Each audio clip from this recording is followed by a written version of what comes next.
Welcome back to How You Try This, guys, and today I'm going to be putting sulfuric acid with the iPhone and see what happens. I hope you enjoy this video and I hope you enjoy the sacrifice. The iPhone is turned on. First, the iPhone only lasted about a few seconds when it turned on in the acid and it short-circuited. I actually thought I didn't even turn it on at one point. Initially I filmed everything on video. The home button started to discolor and then it started to emit some sort of residue into the acid. This is the back of the iPhone. Not much really happened, but when I sped up the video you can see a lot of the color dissolving into the acid and it even bubbled a little bit as well. At this point you can see the acid breaking away the home button and you see the blackening around the edge of the iPhone. Bubbles are starting to come out of the iPhone slowly. I assumed that the acid breaking down the aluminium. However, this isn't the case. It was just air bubbles trapped in the iPhone trying to release into the acid. This is a close-up of what's happening.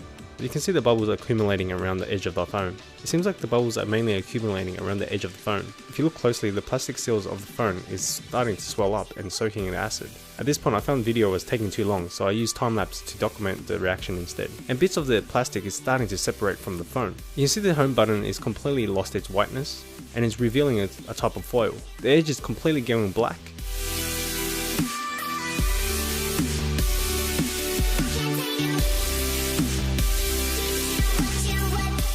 This is about 3 AM or 15 hours into reaction. The white of the phone is starting to dissolve and revealing a black and burnt edge, and the inside of the phone is starting to dissolve, creating some sort of soft black cloud.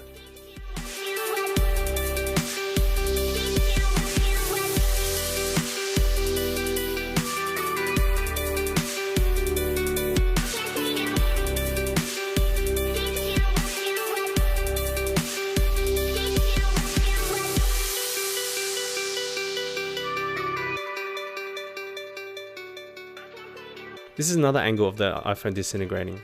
You can see a black purple dusty cloud on the top of the acid.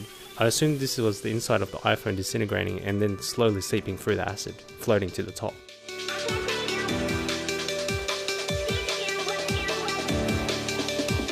The acid is getting more and more yellow at this point.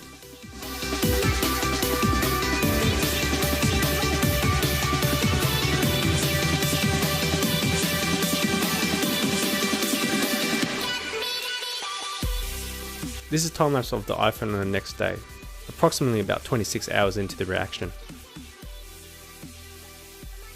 The solution is getting even more darker and darker.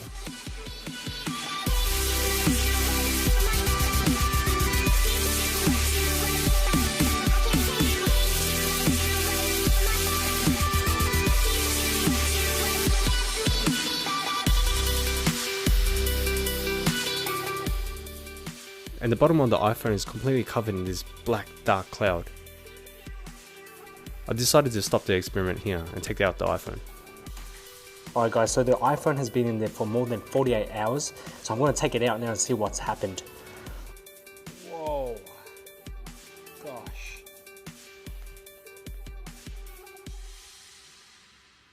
With the iPhone out of the acid now, you can actually see some dissolved bits stuck in between the glass and the phone. There seemed to be some sort of soggy cling wrap plastic hanging off it.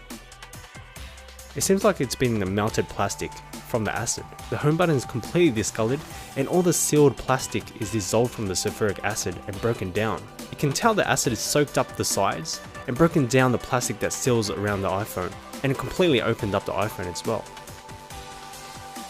It even left some sort of white residue around the edges. The acid has completely dissolved all the color on the phone and exposed the raw aluminium and left it bubbly.